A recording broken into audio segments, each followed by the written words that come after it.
നമസ്തേ. നമ്മളിന്ന് ഇടവമാസത്തിലെ നക്ഷത്ര ഫലങ്ങളാണ് പറയുന്നത്. ഇടവമാസം എന്ന് പറയുന്നത് ഈ മെയ് മാസം 15 മുതൽ ജൂൺ 14 വരെയുള്ള സമയം. അപ്പം ആദ്യം മേടക്കൂറുകാരുടെ ഇടവമാസത്തിലെ ഫലങ്ങളാണ്. മേടക്കൂറ് എന്ന് പറയുമ്പോൾ അശ്വതി, ഭരണി, കാർത്തിക നക്ഷത്രത്തിൻ്റെ ആദ്യ കാൽഭാഗം. ഇതാണ് മേടക്കൂറ്. അവർക്ക് ഇടവമാസത്തിലെ ഫലങ്ങൾ. വരവ് കുറഞ്ഞിട്ട് ചിലവ് വർദ്ധിക്കുന്ന സമയം. അമിത ചിലവ് വരാം, അത് ശ്രദ്ധിക്കുക. പിന്നെ ആരോഗ്യകാര്യത്തിൽ ചെറിയ ചെറിയ പ്രശ്നങ്ങളെപ്പോലും അവഗണിക്കാതിരിക്കുക. ജീവിത പങ്കാളിയുമായിട്ട് അപ്രതീക്ഷിതമായ കലഹങ്ങൾ ഉണ്ടാകാം. തൊഴിൽ രംഗത്താണെങ്കിലും തൊഴിലാളികളിൽ നിന്ന് അല്ലെങ്കിൽ കൂടെ പ്രവർത്തിക്കുന്നവരിൽ നിന്നൊക്കെ കലഹത്തിന് സാധ്യതയുള്ള സമയമാണ്. പുതിയ ചില ഉത്തരവാദിത്തങ്ങൾ വർദ്ധിക്കും. അതുകൊണ്ട് തന്നെ ശത്രുക്കളുടെ ഉപദ്രവം വർദ്ധിക്കും. തൊഴിൽ രംഗത്ത് സർക്കാരിൻ്റെ ഇടപെടലുകൾ ഉണ്ടാവും. എങ്കിലും തർക്കങ്ങളൊക്കെ പറഞ്ഞ് പരിഹരിക്കാൻ കഴിയും. സന്താനങ്ങൾ മൂലം അധിക ചിലവ് വരാം. മാതാപിതാക്കൾ അനുകൂലമായിരിക്കും. ഇനി അടുത്തത് ഇടവക്കൂറുകാരുടെ ഇടവമാസത്തിലെ ഫലങ്ങൾ. അതായത് മെയ് 15 മുതൽ ജൂൺ 14 വരെയുള്ള സമയമാണ് ഇടവമാസം. അപ്പോൾ ഇടവക്കൂറ് എന്ന് പറയുമ്പോൾ കാർത്തികയുടെ അവസാന മുക്കാൽ ഭാഗം, രോഹിണി, മകീരത്തിൻ്റെ ആദ്യ പകുതിയാണ്.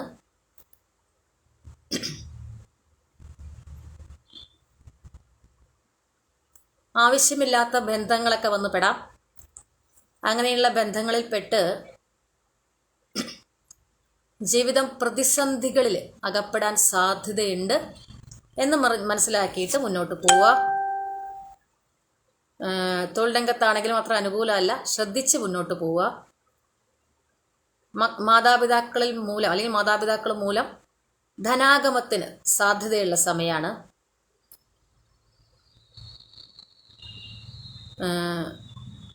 വിദേശ തൊഴിൽ അല്ലെങ്കിൽ വിദേശത്ത് തൊഴിലൊക്കെ ചെയ്യുന്നവർക്ക് ചില നേട്ടങ്ങൾ ഉണ്ടാകും. സർക്കാർ കാര്യങ്ങളിലും ചില അനുകൂല തീരുമാനങ്ങൾ ഉണ്ടാകാൻ സാധ്യതയുള്ള സമയമാണ്. സുഹൃത്തുക്കൾ മൂലം പല വിധത്തിലുള്ള സഹായങ്ങളും ലഭിക്കാം. എങ്കിലും ആദ്യം പറഞ്ഞ പോലെ ആവശ്യമില്ലാത്ത ബന്ധങ്ങളിൽ ചെന്നുപെട്ട് ജീവിതം പ്രതിസന്ധിയിലാകാനുള്ള ഒരു സാഹചര്യം കൂടി ഇടവമാസത്തിലുണ്ട് എന്ന് മനസ്സിലാക്കിയിട്ട് ഇടവക്കൂറുകാർ മുന്നോട്ട് പോവുക. അങ്ങനെയുള്ള ബന്ധങ്ങളിൽ നിന്നൊക്കെ അകന്നു നിൽക്കുക. അതാണ് ആ പറഞ്ഞതിനർത്ഥം. ഇനി അടുത്തത് മിഥുനക്കൂറുകാരുടെ ഇടവമാസത്തിലെ ഫലങ്ങൾ. മകീരത്തിൻ്റെ അവസാന പകുതി, തിരുവാതിര, പുണർദത്തിൻ്റെ ആദ്യ മുക്കാൽ ഭാഗമാണ് മിഥുനക്കൂറ്. അവർക്കാണെങ്കിൽ ഇടവമാസം അത്ര അനുകൂലമല്ല. പല വിധത്തിലുള്ള പ്രയാസങ്ങൾ, തൊഴിൽ രംഗത്ത് പ്രതിസന്ധികൾ, തടസ്സങ്ങൾ, ഇതൊക്കെ ഉണ്ടാകാവുന്ന സമയം. മാനസികം ശാരീരികമൊക്കെ ആയിട്ട് ഉത്സാഹവും ഉന്മേഷവും ഒക്കെ കുറഞ്ഞിരിക്കുന്ന സമയം. അതുകൊണ്ട് തന്നെ എല്ലാ രംഗത്തും ഈ ശാരീരിക മാനസിക ഉന്മേഷക്കുറവ് അല്ലെങ്കിൽ ഉത്സാഹക്കുറവൊക്കെ ബാധിക്കും. സുഹൃത്തുക്കളെ സൂക്ഷിക്കുക. അവരിൽ നിന്ന് ചതി, വഞ്ചന, പിന്നെ ധനപരമായ കാര്യങ്ങളിൽ അവരുടെ അമിത ഇടപെടലുകളൊക്കെ വളരെയധികം ശ്രദ്ധിക്കുക, കരുതിയിരിക്കുക. യാത്രകൾ ചെയ്യാൻ അവസരം ലഭിക്കും. ചിലവുകൾ വർദ്ധിക്കും. വിദ്യാർത്ഥികൾക്ക് അനുകൂലമായ സമയമല്ല. കേസുകൾ, വഴക്കുകൾ ഒക്കെ ഉള്ളവർക്ക് അതത്ര അനുകൂലമാവില്ല. മാതാപിതാക്കൾക്ക് അനുകൂലമായ സമയമാണ്. എങ്കിലും ഒരു ദൈവാധീനം കുറയുന്ന സമയമാണ് മിഥുനക്കൂറുകാർക്ക് എന്ന് മനസ്സിലാക്കിയിട്ട് ദൈവാധീനം കൂട്ടാനുള്ള ആത്മീയ കാര്യങ്ങളിലേക്ക് കൂടുതൽ ശ്രദ്ധ തിരിക്കുക. ഇനി അടുത്ത കർക്കിടകക്കൂറുകാർക്ക് ഇടവമാസത്തിലെ ഫലങ്ങൾ. മെയ് 15 മുതൽ ജൂൺ 14 വരെയാണ് ഇടവമാസം. കർക്കിടകക്കൂറ് എന്ന് പറയുമ്പോൾ പുണർദത്തിൻ്റെ അവസാന കാൽഭാഗം, പൂയം, ആയില്യം നക്ഷത്രക്കാരാണ്. സാമ്പത്തിക കാര്യങ്ങളിലൊക്കെ നേട്ടങ്ങൾ ഉണ്ടാക്കാൻ കഴിയുന്ന സമയം. പുതിയ കർമ്മ മേഖലകൾ കണ്ടെത്തുവാൻ കഴിയും. ആരോഗ്യ കാര്യങ്ങളിലൊക്കെ മെച്ചപ്പെടും. നല്ല സുഹൃത്തുക്കളെ ലഭിക്കും. സുഹൃത്തുക്കളിൽ നിന്ന് പല വിധത്തിലുള്ള സഹായങ്ങൾ ലഭിക്കും. കുടുംബത്തിലാണെങ്കിൽ പൊതുവെ ഒരു സന്തോഷവും സമാധാനവും ഒക്കെ നിലനിൽക്കുന്ന സമയം. മക്കളിൽ നിന്നും അനുകൂലമായ സമീപനമൊക്കെ ഉണ്ടാകും. വീട്, വാഹനം എന്നിവ വാങ്ങാനൊക്കെ പറ്റിയ സമയമാണ്. ജാതകത്തിലും കൂടി അനുകൂലമാണെങ്കിൽ. വിദ്യാർത്ഥികൾക്കാണെങ്കിൽ അനുകൂല സമയമാണ്. മാതാപിതാക്കൾക്കും പൊതുവെ അനുകൂലമാണ്. അവരുമായിട്ട് അഭിപ്രായ വ്യത്യാസങ്ങളൊക്കെ ഉണ്ടാകാതിരിക്കാൻ പ്രത്യേകം ശ്രദ്ധിക്കുക. ഇനി അടുത്ത് ചിങ്ങക്കൂറുകാരുടെ കാര്യം. മകം, പൂരം, ഉത്രത്തിൻ്റെ ആദ്യ കാൽഭാഗമാണ് ചിങ്ങക്കൂറ്. അവർക്ക് ഇടവമാസത്തിലെ ഫലങ്ങൾ മെയ് 15 മുതൽ ജൂൺ 14 വരെയുള്ള സമയം.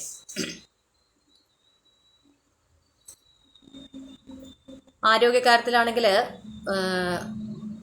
കുറച്ച് ശ്രദ്ധിക്കേണ്ട സമയം.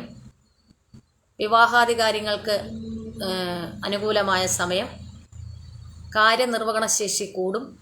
അതുകൊണ്ട് തന്നെ തൊഴിൽ രംഗത്ത് നേട്ടങ്ങൾ ഉണ്ടാക്കാൻ ഇടവമാസത്തിൽ കഴിയും. കുറച്ച് ശ്രദ്ധ എല്ലാ കാര്യത്തിലും കൂടുതൽ ആവശ്യമാണ്, പ്രത്യേകിച്ച് കർമ്മരംഗത്ത്. അതുകൊണ്ട് തന്നെ ഏറ്റെടുക്കുന്ന കാര്യങ്ങളിൽ കുറച്ച് ശ്രദ്ധ കൂടുതൽ വേണം വിജയപ്രാപ്തിയിൽ എത്തിക്കാൻ. മനസ്സ് പൊതുവെ ഊർജ്ജസ്വലമൊക്കെ ആയിരിക്കും. ഭൂമിയൊക്കെ വാങ്ങാൻ ആഗ്രഹിക്കുന്നവർക്ക് അനുകൂല സമയം. കുടുംബത്തിലെ സമാധാനവും സന്തോഷവും ഒക്കെ നിലനിൽക്കും. മക്കൾ, മാതാപിതാക്കൾ എന്നിവർ അനുകൂലമായിരിക്കും. സുഹൃത്തുക്കളെ സൂക്ഷിക്കുക, അവരത്ര അനുകൂലമാവില്ല. കാശൊക്കെ അല്ലെങ്കിൽ ധനപരമായിട്ട് കൊടുക്കൽ വാങ്ങൽ ഇടവമാസത്തിലെ ചിങ്ങക്കൂറുകാർക്ക് അത്ര അനുകൂലമല്ല. അത് വളരെ ശ്രദ്ധയോടെ ചെയ്യുക. ഇനി അടുത്തത് കന്നിക്കൂറുകാരുടെ ഫലമാണ്. ഉത്രത്തിൻ്റെ അവസാന മുക്കാൽ ഭാഗം, അത്തം ചിത്തിരയുടെ ആദ്യ പകുതിയാണ് കന്നിക്കൂറ്.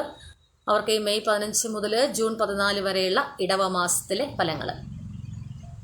ധനപരമായ കാര്യങ്ങളിൽ നേട്ടങ്ങൾ ഉണ്ടാക്കാം.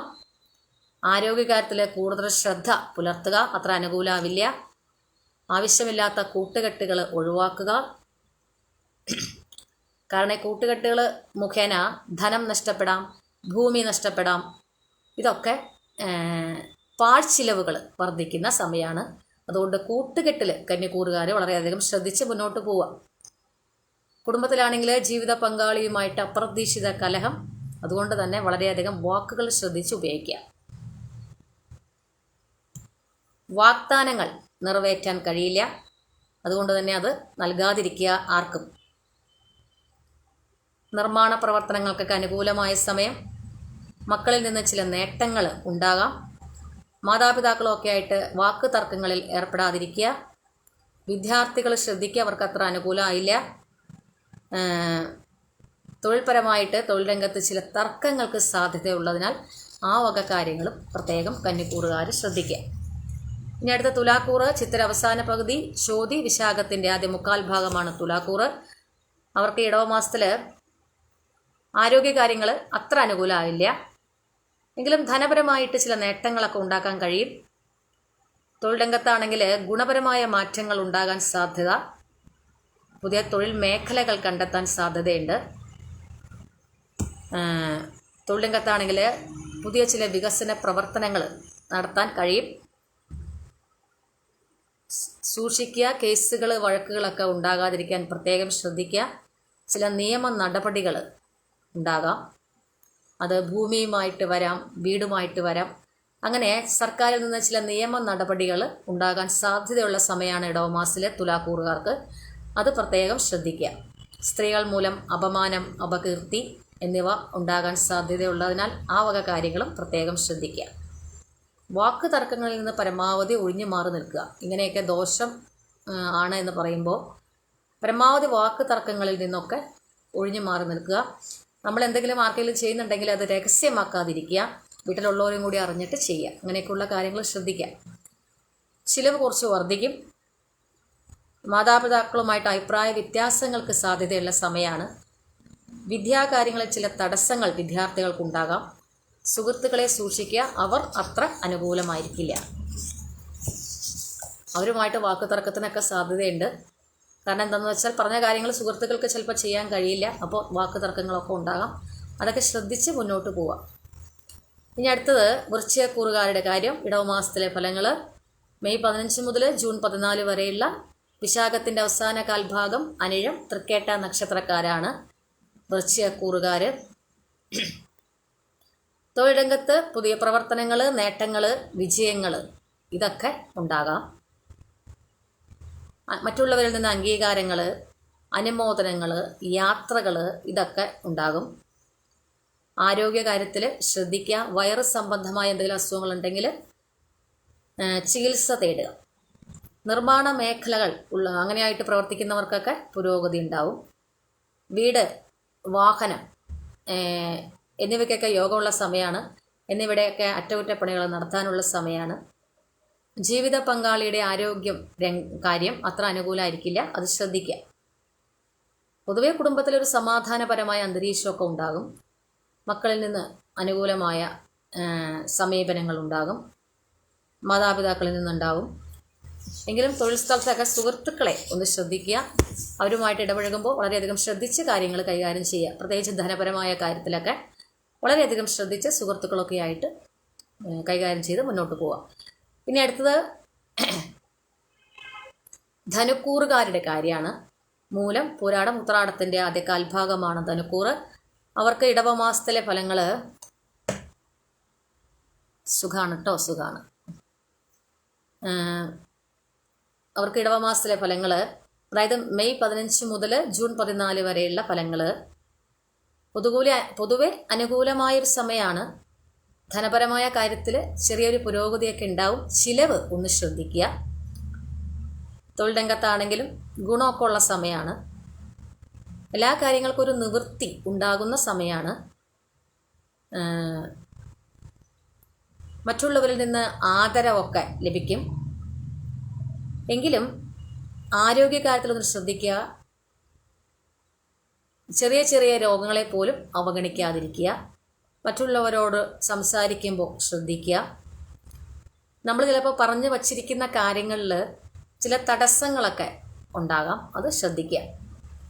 അങ്ങനെയുള്ള കാര്യങ്ങളിലൊക്കെ ഒരു ഭാഗ്യക്കുറവ് ധനുക്കൂറുകാർക്ക് വന്നു ചേരാവുന്ന സമയമാണ് ഇടവമാസം.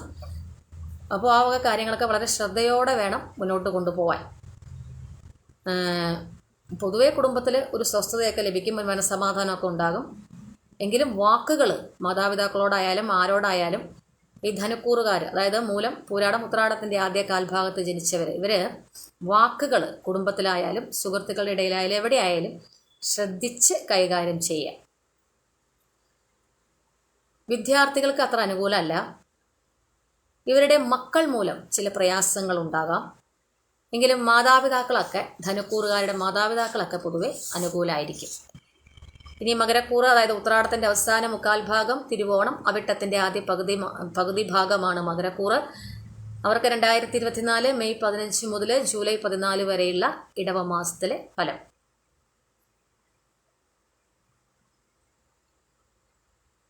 കുടുംബത്തിലെ സ്വസ്ഥതാ സമാധാനത്തിനൊക്കെ ഒരു ചെറിയ കുറവ് ഉണ്ടാവും, അത് ശ്രദ്ധിക്കുക. എങ്കിലും മനസ്സിന് ഒരു ഊർജ്ജസ്വലതയൊക്കെ ഉണ്ടാവും.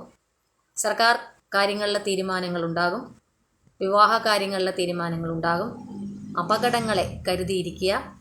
തൊഴിൽ രംഗത്ത് ചില നേട്ടങ്ങൾ ഒക്കെ പ്രതീക്ഷിക്കാം. ആരോഗ്യകാര്യത്തിലാണെങ്കിൽ കാര്യങ്ങൾ മെച്ചപ്പെടും. എങ്കിലും മാതാപിതാക്കളൊക്കെ ആയിട്ട് അഭിപ്രായ വ്യത്യാസത്തിന് സാധ്യതയുള്ളതിനാൽ ആ വക കാര്യങ്ങൾ ശ്രദ്ധിക്കുക. സുഹൃത്തുക്കളും അത്ര അനുകൂലമായിരിക്കില്ല. ധനപരമായ കാര്യങ്ങൾ അനുകൂലമായിരിക്കും. മക്കളിൽ നിന്ന് സന്തോഷങ്ങൾ കിട്ടും. വിദ്യാർത്ഥികൾ അവരുടെ സുഹൃത്തുക്കളെ വളരെയധികം ശ്രദ്ധിച്ച് മുന്നോട്ട് പോവുക. ഇനി അടുത്തത് കുംഭക്കൂറുകാരുടെ ഫലമാണ്. അവിട്ടത്തിൻ്റെ അവസാന പകുതി, ചതയം, പൂരുരുട്ടാതിയുടെ ആദ്യ മുക്കാൽ ഭാഗമാണ് കുംഭക്കൂറ്. അവർക്ക് ഇടവമാസത്തിൽ, അതായത് മെയ് 15 മുതൽ ജൂൺ 14 വരെയുള്ള ഇടവമാസത്തിലെ ഫലങ്ങൾ. തൊഴിൽ രംഗത്ത് ചില നേട്ടങ്ങൾ, അഭിമാനകരമായ ചില നേട്ടങ്ങൾ ഉണ്ടാക്കാവുന്ന കാലം. ആരോഗ്യരംഗത്ത് ശ്രദ്ധിക്കുക, അത്ര അനുകൂലമായിരിക്കില്ല. ശത്രുക്കൾ മൂലം പല പ്രകാരത്തിലുള്ള പ്രയാസങ്ങൾ കുംഭക്കൂറുകാർക്ക് അനുഭവിക്കേണ്ടി വരും. സാമ്പത്തിക കാര്യങ്ങളിൽ ചില തടസ്സങ്ങൾ വരുമെങ്കിലും കാര്യങ്ങളിലൊക്കെ നടന്നു കിട്ടും. വാഹന സംബന്ധമായിട്ട് ജോലി ചെയ്യുന്നവർക്ക് നേട്ടങ്ങൾ ഉണ്ടാക്കാവുന്ന സമയം. കുടുംബത്തിലെ പൊതുവെ ഒരു സമാധാനമൊക്കെ നിലനിർത്താൻ കഴിയും. മക്കൾ അനുകൂലമായിരിക്കും. സുഹൃത്തുക്കൾ മൂലം ധനനഷ്ടം, അമിത ചിലവ് ഇതൊക്കെ വരാം, ശ്രദ്ധിക്കണം. ലഹരി പദാർത്ഥങ്ങൾ ഉപയോഗിക്കാൻ ഒരിക്കലും വരരുത്. ലഹരി പദാർത്ഥങ്ങളൊക്കെ അനുഭവിക്കാനുള്ള യോഗം ഈ സമയത്തുണ്ട്. അത് ശ്രദ്ധിക്കുക. വിദ്യാർത്ഥികൾക്ക് അനുകൂലമായ സമയമല്ല. മാതാപിതാക്കളൊക്കെ ആയിട്ട് അഭിപ്രായ വ്യത്യാസങ്ങൾ ഉണ്ടാകാൻ സാധ്യത ഉള്ളതിനാൽ വളരെയധികം ശ്രദ്ധിച്ച് വാക്കും പ്രവൃത്തിയും ഒക്കെ മുന്നോട്ട് കൊണ്ടുപോവുക. ഇനി അടുത്തത് മീനക്കൂറാണ്. പുതിരുട്ടാതി അവസാന കാൽഭാഗം, ഉത്രട്ടാതി, രേവതി നക്ഷത്രക്കാർക്ക് മെയ് 15 മുതൽ ജൂൺ 14 വരെയുള്ള ഇടവമാസത്തിലെ ഫലങ്ങൾ. സാമ്പത്തിക കാര്യങ്ങളൊക്കെ ഒരു പരിധിവരെ വലിയ കുഴപ്പമില്ലാതെ പോവും. തൊഴിൽ രംഗത്താണെങ്കിലും അനുകൂലമായ കാര്യങ്ങളൊക്കെ ഉണ്ടാവും. ആരോഗ്യകാര്യത്തിൽ സ്വസ്ഥതയൊക്കെ ഉണ്ടാകുന്ന സമയം. വീട്ടിൽ നിന്ന് മാറി താമസിക്കാനുള്ള ഒരു യോഗം. തൊഴിൽ രംഗത്ത് സഹപ്രവർത്തകരുമായിട്ട് അല്ലെങ്കിൽ മേലുദ്യോഗസ്ഥരൊക്കെ ആയിട്ട് അഭിപ്രായ വ്യത്യാസങ്ങൾ വരാം. വിവാഹാദി കാര്യങ്ങളിൽ തീരുമാനം എടുക്കുന്ന സമയം. ധനപരമായ കാര്യങ്ങളിൽ കടം വാങ്ങാതിരിക്കാൻ പ്രത്യേകം ശ്രദ്ധിക്കുക. മക്കളിൽ നിന്ന് ചെറിയ ചില അഭിപ്രായ വ്യത്യാസങ്ങൾ ഉണ്ടാകും. മാതാപിതാക്കളിൽ നിന്ന് ധനപരമായ സഹായങ്ങൾ ലഭിക്കും. പൊതുവെ കുടുംബത്തിൽ സമാധാനപരമായ സന്തോഷമൊക്കെ ഉണ്ടാകും. എങ്കിലും വാക്കുകൾ നിയന്ത്രിക്കേണ്ടത് വളരെ അത്യാവശ്യമാണ് മീനക്കൂറുകാർ. അപ്പോൾ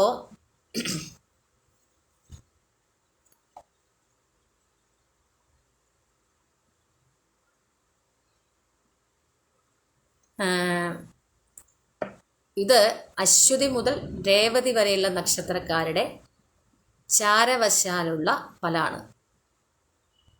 വേദാദി ദോഷങ്ങളൊക്കെ പരിഗണിച്ചുകൊണ്ട് തന്നെയാണ് ഈ ഫലം പറഞ്ഞിരിക്കുന്നത്.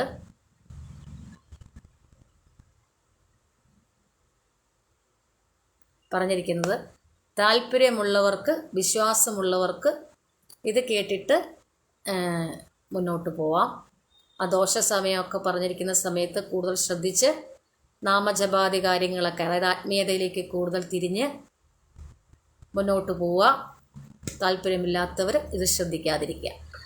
കാരണം വെറുതെ സമയം അവരുടെ കളഞ്ഞിട്ട് കാര്യമില്ല. ആവശ്യമുള്ളത് കേൾക്കാനും കാണാനൊക്കെയാണ് നമുക്ക് ഈശ്വരൻ കണ്ണും ചെവിയൊക്കെ തന്നിരിക്കുന്നത്. അപ്പോൾ നമുക്ക് ആവശ്യമുള്ളത് കേൾക്കുക, നമ്മുടെ ജീവിതത്തിൽ ആവശ്യമുള്ളത് പകർത്തുക, ധാർമ്മികപരമായിട്ട് ചിന്തിച്ച് ധാർമ്മികമായ പാതയിലൂടെ മുന്നോട്ട് പോവുക. ഭഗവാന്റെ സഹായവും ഒക്കെ എപ്പോഴും ജീവിതത്തിലുണ്ടാകും. അത് അപ്രതീക്ഷിതമായിട്ട് തന്നെ ജീവിതത്തിലുണ്ടാകും. അത് നമുക്ക് മനസ്സിലാവുകയും ചെയ്യും. കാരണം എല്ലാ ദുഃഖങ്ങളിൽ നിന്നും നമ്മളെ കരകയറ്റിക്കൊണ്ട് പോകും ഭഗവാൻ. നമുക്ക് ആരോടും ഒരു വൈരാഗ്യമോ വാശിയോ ഒന്നുമില്ലെങ്കിൽ എല്ലാ ദുരിതത്തിൽ നിന്നൊക്കെ നമ്മളെ കരകയറ്റിക്കൊണ്ട് പോകാൻ ഈശ്വരൻ മാത്രമേ ഉള്ളൂ എന്ന് മനസ്സിലാക്കിയിട്ട് ആ ദോഷ സമയമൊക്കെ പറഞ്ഞിരിക്കുന്ന സമയത്ത് കൂടുതൽ ആത്മീയതയിലേക്ക് തിരിയുക.